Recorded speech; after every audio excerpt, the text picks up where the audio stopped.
It's an amazing world with a lot of beautiful sights and scenes and opportunities in it.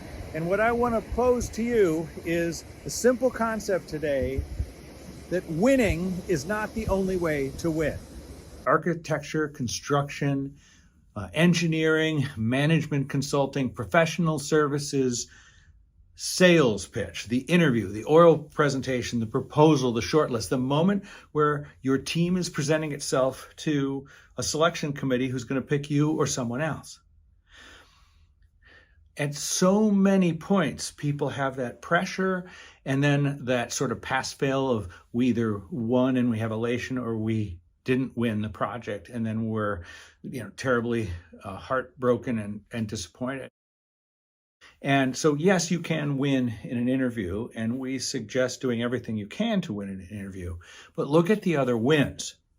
If you don't win the project, but you do a really, really fantastic interview, your presentation's good, your Q&A is deep and robust and fascinating, and you give them advice and value throughout that process, maybe you can't win the project, but maybe you just set yourself up to win the next one. I interview as much to put the team on the radar for the next possible project than I do for the win itself. Hopefully we're picking clients that have more projects coming, and each is an opportunity. And maybe the better project is the one coming down the pike as opposed to the one that we're facing right now. So, hey, okay, it hurt to not win the interview, but we positioned ourselves fantastically well. Now, of course, there's another way to win that's entirely different from either of those. Now, I want you to just step back out of your work for a moment. Think about yourself and your team. You get better and better at anything by practice. And practicing these high-pressure pitches and presentations is a great way to develop yourself and develop your team. So never forget, when you go into the process, there's 3 ways to win. First, you might win the project, which is what you want. That's the goal.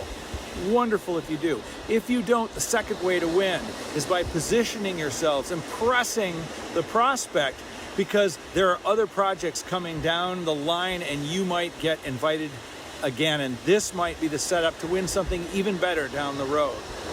And third, you're developing yourself and your team. No one does anything great without practicing, and these opportunities are real.